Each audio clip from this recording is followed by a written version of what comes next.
이번 주일은 성령 강림 주일입니다.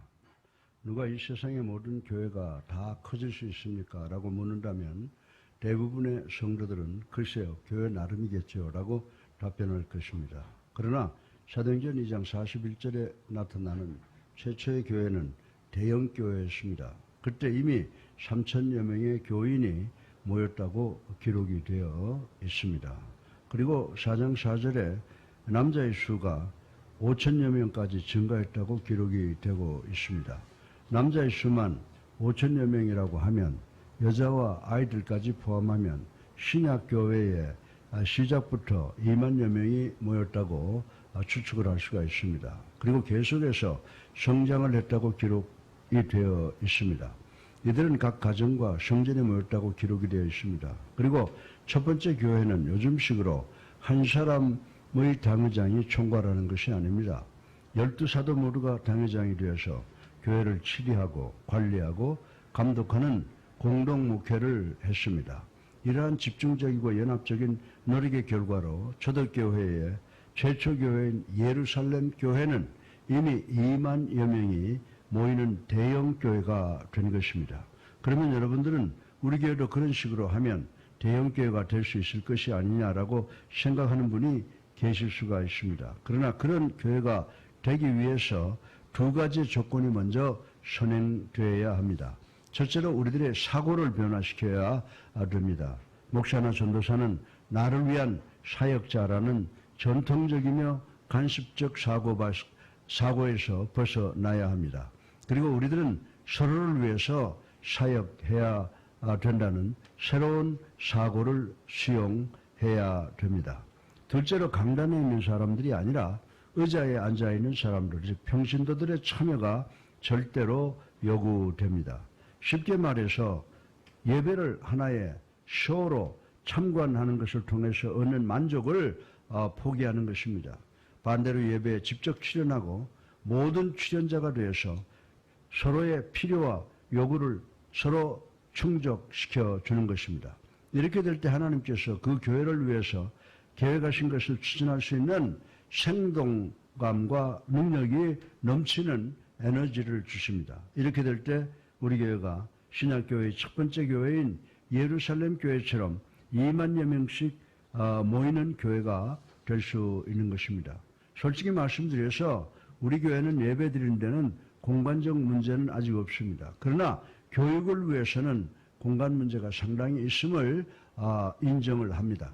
따라서 우리 자녀들의 영적 성장을 위한 공간을 확보하기 위함과 더 많은 성도들을 수용하기 위해서 우리 교회의 서클을 확장을 시켜야 됩니다. 그런데 우리가 갖고 있는 문제를 해결하기 위해서는 전도함으로 교회를 성장을 시켜야 됩니다. 그리고 우리 성도들이 서로를 도와주고 격려하고 위로할 수 있는 사람들이 교회의 사역에 동참하는 줄 믿으시기를 주님의 이름으로 축원합니다. 그런데 교회를 사역하기 위해서 동참하는 사람들은 모두 각각 다른 은사, 기프트를 갖고 있습니다. 그리고 모든 성도들이 자신들의 은사를 교회 성장을 위해서 사용할 때 교회가 성장하게 됩니다. 그래서 저는 우리 성도 모두에게 자기의 은사가 어디에 있는가를 기도로 확인하시기를 바랍니다. 그리고 성도 모두가 은사대로 교회 사역에 동참해달라고 부탁을 드립니다. 오늘 본문인 로마서 12장 3절로 8절을 통하여 오늘 설교 본론의 첫째로 일반적인 은사가 기록되어 있음을 볼 수가 있습니다. 여러분이 이 말씀을 잘 이해하고 여러분의 삶 속에 적절히 적용하시기를 바랍니다. 그러면 여러분들의 마음에 평안을 제공해 줍니다. 그리고 주님의 사역에 동참하고자 하는 큰 동기를 부어주십니다. 또한 여러분들로 하여금 그리스도인으로서 성숙해지도록 도와주는 말씀입니다. 그러면 성령의 은사에 대한 정의를 생각해 보겠습니다. 피터 웨그너라고 하는 분은 성령의 은사에 대해서 집중적으로 연구를 많이 한 분입니다. 이분은 성령의 은사는 예수 그리스도의 지체를 이루고 있는 사람으로서 교회의 완성을 성공적으로 이룰 수 있게 하기 위해서 하나님께서 주신 기술이다. 그런데 이 은사는 전적으로 gift of God, 하나님의 선물이다라고 정의를 하였습니다. 은사는 헬라 단어, 은사라는 헬라어의 단어는 캐리스마라고 합니다. 이 캐리스라고 하는 단어로부터 영어의 grace, 즉 은혜라는 말이 파생되었습니다. 그리고 캐리스마라는 용어가 생겨났습니다. 이 캐리스마라고 하는 말은 어떤 개인이 다른 사람이 갖지 못한 적성을 가진 것을 의미합니다. 우리는 밥 로스 목사님이 설교할 때, 조영기 목사님이 설교하실 때 카리스마를 갖고 있다라고 합니다. 이 말씀의 의미는 이분들이 설교할 때 다른 사람의 말보다 더 파워풀하고 더 충격적이고 더 감동이 있다는 의미인 것입니다. 타이거 우즈가 골프를 할 때 카리스마가 있다라고 말합니다. 타이거 우즈가 골프 시합을 할 때 사람들의 관심을 끄는 매력이 다른 선수들보다 더 있다는 말인 것입니다. 박근혜 대통령이 미 의회에서 연설할 때 카리스마가 있었다라고 하는 논평을 받았습니다. 어쨌든 이 은사란 하나님께로부터 받은 달란트를 말합니다. 이 달란트는 우리의 능력으로 얻을 수 있는 것이 아닙니다. 이 달란트는 하나님께로부터 오는 선물이라고 하는 것입니다. 그러면 은사와 기술은 어떻게 구분을 할 수가 있습니까? 은사는 하나님께서 교회의 유익을 위해서 우리에게 주시는 선물입니다. 반면에 이 기술이라고 하는 것은 하나님께서 주신 은사를 땀 흘려 노력한 결과로 개발하고 발전시킨 결과를 말하는 것이라고 말씀을 드릴 수가 있습니다. 예를 들어서 하나님께서 음악의 은사를 주셨습니다. 그러나 여러분이 성악이나 피아노 치는 고도의 기술을 갖기 위해서는 대단히 오랫동안 땀 흘려 연습을 해야 되는 것입니다. 이 은사는 어쩌면 여러분이 태어나면서 갖고 나오는 어느 특정한 적성으로 나타날 수 있습니다. 아니면 여러분이 예수님을 그리스도로 살아계신 하나님의 아들로 믿고 영접하고 세례받고 거듭나는 순간 얻을 수도 있습니다. 아니면 여러분이 여러분의 목사에 의해서 안수를 받는 순간에 얻는 기술일 수도 있습니다. 그러나 하나님께서는 이 성전 안에 있는 모든 사람에게 한 가지씩 은사를 다 주셨습니다. 그 은사는 주님의 몸된 교회의 지체로서 주님의 몸된 교회의 건강과 발전과 부흥에 기여할 수 있게 하기 위해서 주셨다고 하는 것입니다. 로마서 12장 6절로 8절에 성령의 여러 가지 은사를 서술하고 있습니다. 그 중에서 6절에 보면 예언이면 믿음의 분수대로라고 한 예언의 은사가 있습니다. 이 은사는 앞날을 예측하여 말하는 것을 의미하기도 하고 말씀을 잘 전하는 은사를 의미할 때도 있습니다. 고린도전서 14장 1절 하반절에 신령한 것들을 사모하되 특별히 예언을 하려고 하라고 했습니다. 예언을 하기를 원하는 사람들은 듣는 사람에게 힘을 주고 위로하고 격려합니다. 그러므로 이 은사는 하나님의 말씀을 현대인의 삶 속에 아주 적합하고 올바르게 적용하고 대화를 하게 하는 특별한 능력을 주는 경우가 많이 있습니다. 여러분들 중에 여러 교회 다닌 경험이 있는 분들이 계실 것입니다. 어떤 교회에서는 강단에 서 있는 목사님이 설교의 은사가 없는 분들이 간혹 있음을 경험하신 적이 있을 것입니다. 그 목사님은 대단히 거룩하고 의롭고 성경 지식을 많이 소유하신 분이셨습니다. 그리고 그분은 대단히 열심히 설교를 했습니다. 그러나 말하는 사람과 듣는 사람 사이에 대화가 전혀 일어나지 않습니다. 대화 부재가 얼마나 무서운지 아십니까? 이 이야기는 오래전에 BC통신에서 얻은 재미있는 이야기입니다. 그러니 믿거나 말거나입니다. 우리나라 어느 전직 대통령이 클린턴 대통령과의 회의를 끝내고 클린턴 대통령과 백악관 구역 내에 셔틀버스를 기다리고 있었답니다. 우리나라 전직 대통령이 얼마나 기다리다가 버스가 오는 것을 보고 너무나 반가웠습니다. 그래서 투박한 경상도 말로 왔데이, 즉 왔다라고 했습니다. 그런데 클린턴 대통령은 왔데이라고 하는 말을 듣고 이분이 영어를 다 하는구나 라고 감동을 받고 먼데이, 월요일이라고 답변을 했습니다. 먼데이라는 클린턴 대통령의 말을 들은 우리나라 전직 대통령은 이분이 한국어를 안 해? 라고 감동을 했습니다. 그리고 버스데이 버스가 왔다라고 답변을 했습니다. 그때 클린턴 대통령은 오늘이 이분의 생일이구나라고 이해를 하고 Happy Birthday to you 라고 생일 노래를 불러주었다고 하는 재밌는 이야기가 있습니다. 사랑하는 성도 여러분, 대화를 통해서 진정한 대화가 일어나지 않으면 이렇게 부끄러운 사건이 생깁니다. 우리가 설교에 은사가 없는 분이 설교하면 이런 현상이 자주 일어날 수가 있다는 것을 알아야 됩니다. 반면에 설교에 은사가 있는 분이 설교를 하면 하나님의 말씀과 우리의 생활과 풍성한 대화가 일어납니다. 결과적으로 병든 영육이 치유받고 문제가 해결되고 죽었던 영혼이 살아나고 직장과 사업과 생활에서 성공하는 결과가 나오게 된다라고 하는 것입니다. 오래전에 필리핀에 선교사로 나가 있는 김종필 목사가 열린 예배 때 우리 교회에 오셔서 설교를 해주셨습니다. 그런데 그 설교가 얼마나 감동적이었는지 눈물을 흘리는 사람이 많았고 저도 눈물을 찔끔찔끔 흘리고 닦느라고 대단히 민망했습니다. 그런데 제가 설교가 끝나고 나면 입을 깍 다물고 옛날 동네 앞에 서 있는 장승처럼 말없이 나가던 사람들이 그날만은 만나는 사람마다 김 목사님 설교가 참 좋았다 꼭 귓속말로 하는 것을 들었습니다. 앞으로 김 목사님은 절대로 이 강단에 서시게 하지 않을 것입니다. 이것은 농담이고요. 이분이야말로 설교의 은사와 대인관계의 은사를 받으신 분이라고 말씀을 드릴 수가 있습니다. 설교의 은사를 받은 분들의 설교를 듣는 것은 대단히 쉽고 즐거운 일이라고 하는 것 우리 잘 알고 있습니다. 그리고 7절 하반절에 섬기는 일이면 섬기는 일로 라고 한 이 섬기는 은사가 있음을 나타내고 있습니다. 이 은사는 교회의 필요를 채우는 능력을 의미합니다. 이 은사를 가진 사람은 교회가 요구하는 일이 얼마나 크냐 아니면 얼마나 작으냐에 관계없이 기쁨으로 하는 것을 의미합니다. 따라서 예언의 은사가 섬기는 은사는 극명하게 대조가 됩니다. 예언의 은사는 대중 앞에서 공공연하게 이루어지며 섬기는 은사는 아무도 모르게 은밀하게 이루어진다고 하는 것입니다.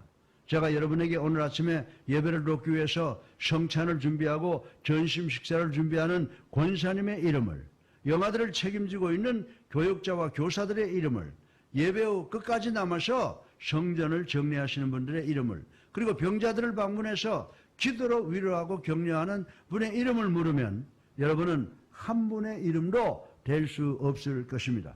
그러나 하나님의 나라에는 섬김의 특별한 은사를 받은 사람들이 많이 있다고 하는 것입니다. 그들은 아무도 도와주지 않는 그늘에서 겸손하게 성도와 하나님을 섬기는 분들입니다. 그리고 그들은 그들의 이름을 공개적으로 나타내기를 원치 않습니다. 그리고 7절 하반절에 보면 가르치는 자면 가르치는 일이라고 하여 가르침의 은사가 있습니다. 이 은사는 성령에 관한 사건을 다른 사람들에게 가르침으로 대화를 이루기를 원하는 것입니다. 이 자리에 계시는 분들 중에서 학교 교사들이 있고 대학 교수님들이 계실 것입니다. 여러분들은 가르치는 것을 즐거워하고 사람들은 여러분의 가르침을 통해서 많은 것을 배우게 됩니다. 신약성경에 보면 가르친다는 단어가 무려 97회나 등장을 합니다. 따라서 교회 내에서 가르친다는 임무가 얼마나 중요한가를 아시게 될 것입니다. 우리 교회 안에 많은 성경 지식을 갖고 있는 분이 계십니다. 그리고 이분들이 주일학교에서 사람들 앞에 서서 가르칠 때 그 클래스의 학생들은 열심히 듣고 주님께 대해서 깨닫는 역사가 일어나게 됩니다. 우리 교회의 주일학교에 가보시면 가르치는 데 특별한 관심과 은사를 가지신 분이 많은 것을 볼 수가 있습니다. 그리고 8절을 보면 위로하는 자면 위로하는 일로라고 하여 이 격려의 은사가 있음을 알 수가 있습니다. 어떤 사람은 실망과 좌절로 인해서 고통스러운 가운데 사는 사람을 일으켜 세우는 은사를 가진 사람들이 있습니다. 이런 사람들은 상대방의 마음속에 들어가서 그 사람의 마음 상태를 이해합니다. 그 사람에게 가장 필요한 일이 무엇인지를, 필요한 말이 무엇인지를 즉각합니다. 그러므로 그 사람을 위로함으로 그 사람의 기분을 업시켜 놓는다고 하는 것입니다. 어떤 사람이 배구 시합을 나갔다고 합니다. 시합에 나가면 얼마나 스트레스가 많습니까? 겨우 예선을 통과해서 준준 결승에 올라갔습니다. 시합을 마치고 지친 몸으로 체육관을 밖으로 나오는데 친구한 사람이 오르니 어이 축하해. 준중결승까지 올라가느라고 수고했지. 다음 시합에 말이야. 내 상대가 이 대회에 우승 후보래. 그러니까 마음 단단히 먹어야 돼. 라고 했습니다. 이 말을 듣고 나니 위로와 격려가 되는 것이 아니라 더욱 긴장이 고조돼서 숨을 제대로 쉬지 못하겠다라는 것입니다. 이렇게 자기는 남을 위로하고 격려하기 위해서 한 말이라고 하지만 오히려 상대방의 길을 확 죽이는 사람들이 우리 중에 많이 있다라고 하는 것입니다.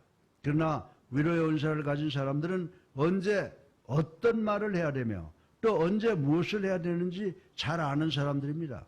이런 사람들은 인내를 가지고 여러분의 하소연을 듣습니다.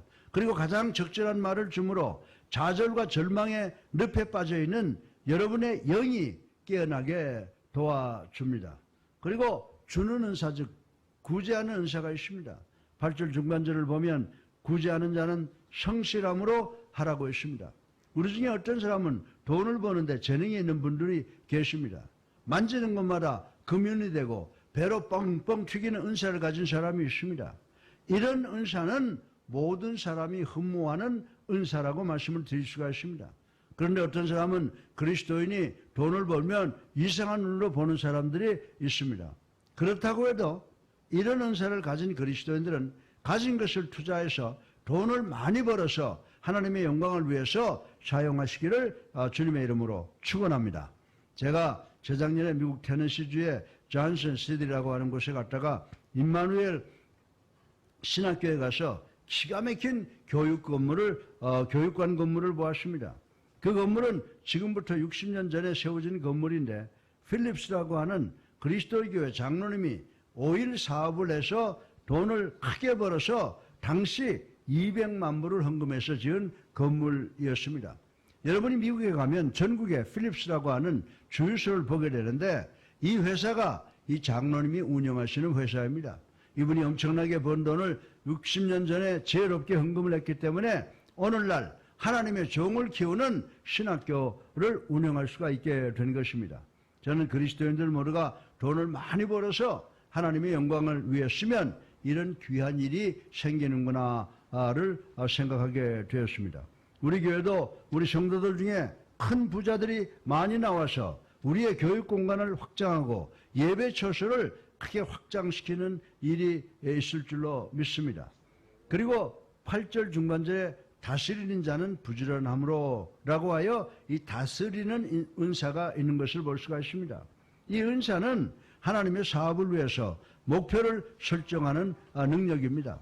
그리고 사람들로 하여금 하나님의 영광을 위하여 화합하고 자원하게 하여 하나님의 목적의 성취를 위해서 함께 일하도록 지도하는 능력입니다. 저는 대단히 자주 웅변가는 아닌 사람이 훌륭한 지도자인 사람을 보는 경우가 있습니다.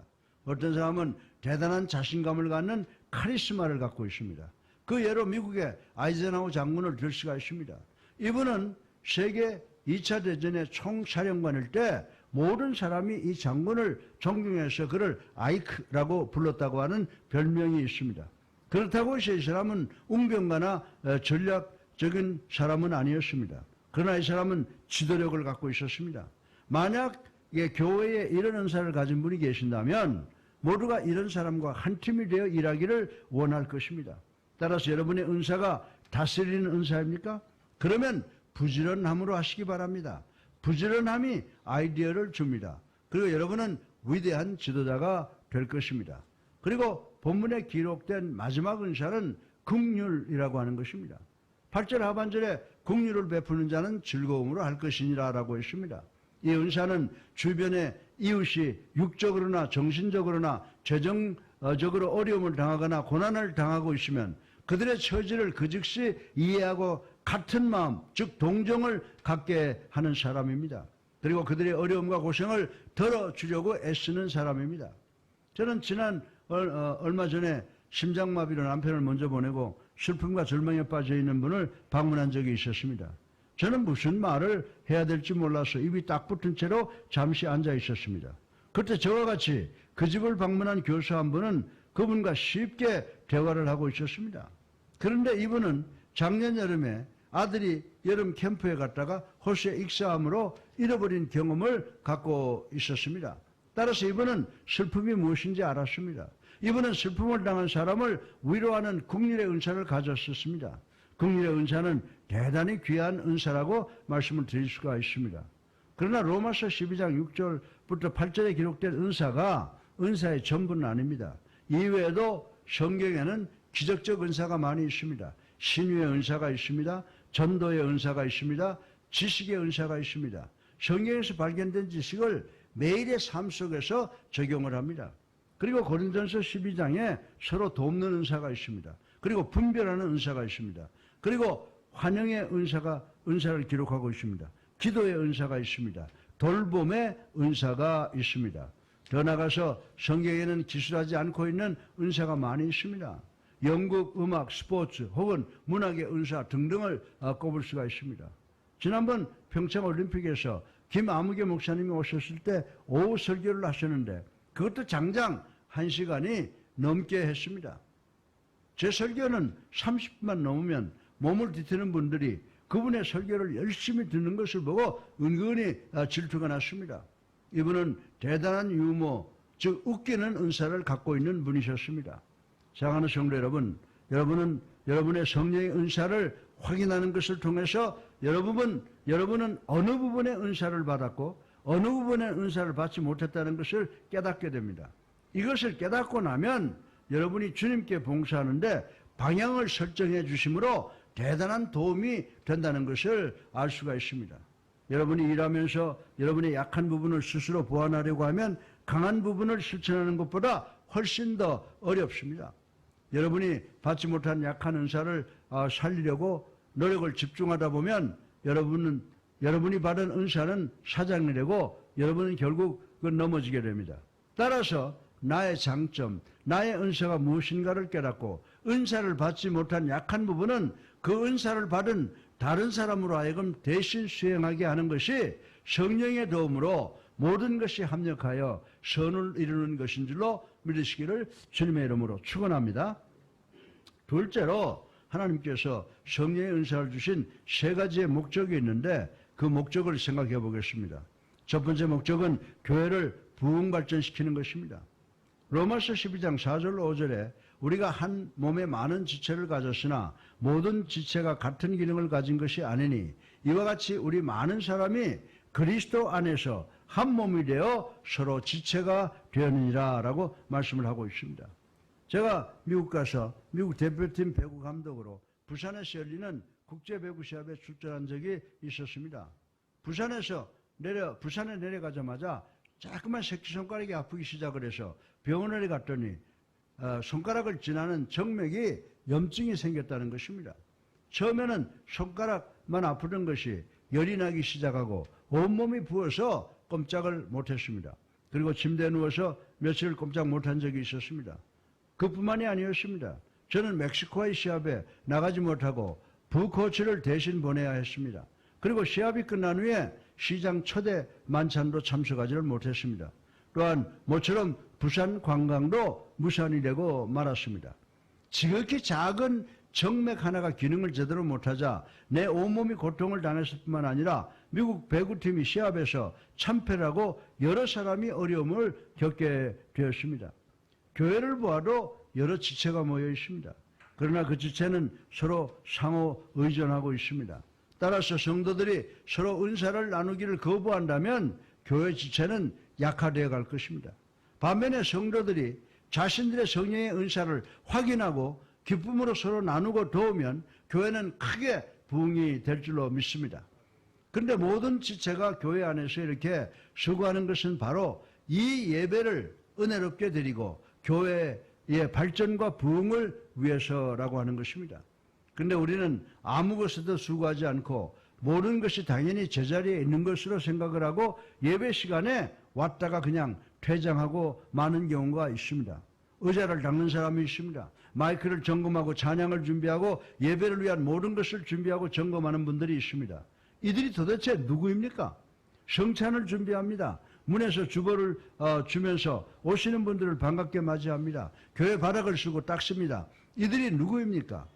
영아씨를 돌보고 유년주일학교를 돌보고 교회 마당 뜰을 치웁니다. 이들이 누굽니까? 커피와 티를 준비합니다. 전심을 준비합니다. 이들은 누구입니까? 이들은 보이지 않는 곳에서 이런 봉사를 함으로 이 교회의 예배가 은혜롭게 드려지고 이 교회를 방문하는 분들에게 이 교회가 따뜻하게 느껴지고 이 교회가 사랑의 교회로 느껴지게 하고 이 교회가 발전 부흥하게 하는 장본인들이라고 하는 것입니다. 이들이 누구입니까? 이들이 여러분입니까? 여러분이 바로 그들입니까? 베드로전서 4장 10절에 각각 은사를 받은 대로 하나님의 여러 가지 은혜를 받은 선한 청지기같이 서로 봉사하라라고 하였습니다. 그러므로 여러분이 여러분의 성령의 은사를 활용하면 예수 그리스도의 몸된 교회가 건강해지고 부흥되는 줄 믿으시기를 주님의 이름으로 축원합니다. 셋째로 성령의 은사는 자신을 받아들이게 함을 생각을 해보겠습니다. 로마서 12장 3절 중반절에 마땅히 생각할 그 이상의 생각을 품지 말고라고 했습니다. 이 말씀의 의미는 여러분이 받은 성령의 은사로 교만하지 말라는 것입니다. 해리 백이라고 하는 사람은 설문지를 통해서 학생들에게 자신들이 주변 사람들과 얼마나 잘 어울리는가를 평가하라고 했더니 60%가 자기들은 이웃과 최고로 잘 지낸다고 응답을 했다고 합니다. 그리고 대학 교수의 95%가 자기 동료 교수보다 자기가 더 능력이 있다고 생각한다고 응답을 했다고 하는 것입니다. 또 대부분의 남자들은 자기가 대단히 잘생겼다고 생각을 한답니다. 그리고 대부분의 여자는 자기가 가장 아름답다고 생각을 한답니다. 또한 대부분의 부모들은 자기 집 아이들이 가장 잘생기고 훌륭하다고 믿는다라고 보고를 했다고 하는 것입니다. 그러나 로마서 12장 3절에는 마땅히 생각할 그 이상의 생각을 품지 말고 오직 하나님께서 각 사람에게 나누어 주신 믿음의 분량대로 지혜롭게 생각하라라고 말씀하고 있습니다. 사랑하는 성도 여러분, 이 말씀의 의미는 내 은사가 무엇인지 그 은사의 크기가 얼마가 되느냐는 정직하게 공평하게 평가를 해야 된다는 의미입니다. 따라서 여러분이 여러분의 성령의 은사가 무엇인가를 이해할 때 여러분의 은사가 주변 사람의 은사와 다름을 깨닫게 된다라고 하는 것입니다. 이렇게 될 때 여러분은 비로소 여러분 자신을 남과 비교하는 것을 중단하게 된다고 하는 것입니다. 그리고 여러분이 남을 부러워하고 시기하는 시각을 중단하게 될 것입니다. 또 한 교회 안에서 일어나는 모든 경쟁이 사라지게 될 것입니다. 더 나아가서 여러분의 긍지가 되살아나게 됩니다. 왜냐하면 여러분이 이웃을 부러워하지만 여러분도 자랑할 수 있는 것이 있음을 인식하게 되기 때문입니다. 제가 설교 끝내고 문 앞에 서 있으면 어떤 사람이 지나가다가 목사님 은혜 많이 받았습니다 라고 하는 인사를 오랜만에 받게 됩니다. 그러면 기분이 짱이 됩니다. 그러나 곧 하나님께서 저에게 발람 선지자의 당나귀를 통해서도 내가 말한다 라고 하시는 하나님의 음성을 듣고 끔찔끔할 때가 있습니다. 따라서 누가 저한테 목사님 은혜 많이 받았습니다 라고 한다고 해도 저는 우쭐할 것이 없구나 라고 하는 것을 깨닫게 됩니다. 제가 만약에 설교하는 은사를 가졌다면 그것은 제 것이 아니라 하나님이 주신 것입니다. 여러분이 저에게 아니라 하나님께서 저에게 점수를 주셔야 된다라고 저는 생각을 하는 것입니다. 여러분이 여러분의 성령의 은사를 잘 사용하면 여러분은 성숙해집니다. 그리고 남이 하는 것을 보고 씁쓸해서 시기하고 질투하지 않고 여러분은 여러분 자신이 할 수 있는 것을 통해서 만족을 느끼고 감사하게 되는 줄로 믿으시기를 주님의 이름으로 축원합니다. 10번째는 물을 흡수하다가 포화 상태가 되면 더 이상 흡수를 하지 못합니다. 예수사랑 교회는 은혜 받기가 참 좋은 교회입니다. 그러나 여러분이 우리 교회에서 일정한 시간을 지내면 여러분은 은혜로 포화 상태가 돼서 꽉 차게 될 것입니다. 더 이상 은혜를 받을 수 없는 것입니다. 따라서 물을 다시 받아들이기 위해서 10번째 물을 짜버리듯이 여러분의 마음에 채워진 은혜를 주변으로 확산시켜 여러분의 마음을 비워야 된다라고 하는 것입니다. 그러면 하나님의 은혜가 여러분의 삶 속에 매일 새롭게 넘치게 될 줄로 믿으시기를 주님의 이름으로 축원합니다. 그러므로 여러분 자신을 수용함으로 얻어지는 자신과 교회의 유익을 위해서 성령의 은사를 충성스럽게 사용하시는 여러분 되시기를 주님의 이름으로 축원합니다. 넷째로 마지막으로 하나님께서 우리에게 성령의 은사를 주신 목적은 예수 그리스도의 영광을 위한 것임을 생각해 보겠습니다. 로마서 12장 1절에 그러므로 형제들아 내가 하나님의 모든 자비함으로 너희를 권하노니 너희 몸을 하나님이 기뻐하시는 거룩한 산 제물로 드리라. 이는 너희가 드릴 영적 예배니라고 했습니다. 다시 말해서 여러분이 성령의 은사를 사용하는 것은 바로 하나님께 예배 드리는 행위라고 하는 것입니다. 하나님께 영광 돌리는 것입니다. 어느 연극 감독이 예수 그리스도에 관한 연극을 무대에 올렸습니다. 그 연극에서 예수 그리스도의 배역을 맡은 배우가 얼마나 연기를 잘했는지 예수 그리스도의 모습을 그대로 재현을 했습니다. 그때 이 연극을 본 연극 평론가인 데이비드 퀀트라고 하는 박사는 예수 그리스도의 배역을 맡은 배우가 자신이 받은 성령의 은사를 기가 막히게 발휘할 때 객석에 있는 관중들의 강팍한 마음을 눈 녹듯이 녹이고 관객의 눈에 눈물이 흐르게 했다. 그리고 그것에 모인 모든 관중을 주님께 영광을 돌리게 했다라고 논평을 했다고 하는 것입니다. 사랑하는 성도 여러분, 우리 교회 성도 중 한 분이 상을 당했습니다. 그런데 여러분 모두가 장례식에 참석해서 함께 울어주면 주변 사람들은 야, 이 교회는 서로 사랑하는 교회구나 라고 칭찬할 것입니다. 이런 과정을 통해서 예수 그리스도께서 높임을 받게 되는 줄로 믿으시기를 주님의 이름으로 축원합니다. 여러분 모두가 굶주린 아이들, 노숙하는 실직자들, 그리고 질병과 고통으로 고생하는 사람들에게 도움의 손길을 베푼다면 세상이 여러분의 손길을 기억할 것입니다. 그리고 주님께서 영광을 받게 될 것입니다. 여러분들은 제 꿈이 무엇인지 아십니까? 언젠가 우리 교회가 하나님의 도우심으로 여러분이 소유한 성령의 은사를 마음껏 발휘해서 초대교회 시대에 예루살렘 교회처럼 큰 교회로 부흥하고 사람들이 우리 교회를 구경하러 와서 하나님께서 이 교회에 크게 역사하셨구나라고 하나님께 영광을 돌리는 일이 일어나기를 간절히 기도합니다. 베드로전서 4장 11절에 만일 누가 말하라면 하나님의 말씀하는 것 같이 하고 누가 봉사하려면 하나님이 공급하시는 힘으로 하는 것 같이 하라. 이는 범사에 예수 그리스도로 말미암아 하나님이 영광을 받으시게 하려 함이니 그에게 영광과 권능이 세세 무궁토록 있느니라 라고 했습니다. 교회는 크게 부흥할 수 있습니까? 이 질문은 우리나라의 최고 야구, 농구, 축구, 배구 시합을 열어놓고 관중이 들어올까? 또 아름다운 장미 화원을 열어놓고 장미꽃이 필까? 또 좋은 너스리, 아이들을 돌보는 유아원을 만들어 놓고 아기가 건강해질 수 있을까? 그리고 우리 그리스도인들이 천국이 너무 복잡하지 않을까를 걱정하는 것과 같은 것이라고 저는 말씀을 드리고 싶은 것입니다. 만약에 우리 교회 성도들이 하나님께로부터 받은 성령의 은사를 깨닫고 그 은사를 효과적으로 사용하면 우리는 잃어버린 자를 찾게 되는 줄로 믿으시길 바랍니다. 죽었던 자에게 생명을 돌려주는 줄로 믿으시기 바랍니다. 상처받은 자들을 치유할 수 있게 되는 줄로 믿으시기 바랍니다. 우리 주님께서 지역사회에 엄청난 영향을 끼치게 되고 영광을 받게 될 것입니다. 그리고 주변의 사람들이 은혜를 받기 위해서 우리 교회로 구름처럼 몰려올 것을 믿으시기 바랍니다. 이것이 우리의 목표입니다. 그러나 우리가 하나님께 영광을 돌리기 위한 이 사명을 완수하기 위해서 여러분 서로의 도움이 먼저 필요한 줄로 믿으시기를 주님의 이름으로 축원합니다. 결론입니다. 사랑하는 성도 여러분, 오늘은 성령 강림 주일입니다. 사도행전 2장 38절에 베드로가 이르되 너희가 회개하여 각각 예수 그리스도의 이름으로 세례받고 죄사함을 받으라. 그리하면 성령을 선물로 받으리니. 아멘. 여러분이 예수님을 구세주로 살아계신 하나님의 아들로 믿고 영접하고 세례받으면 성령을 선물로 받게 되어 있다고 성경은 이야기를 하고 있습니다. 따라서 여러분이 받은 성령의 은사가 무엇인가를 인식하셔서 교회 성장에 여러분의 은사를 활용하심으로 하나님께 큰 영광 돌리시는 여러분 축복받는 성도님들 되시기를 주님의 이름으로 축원합니다.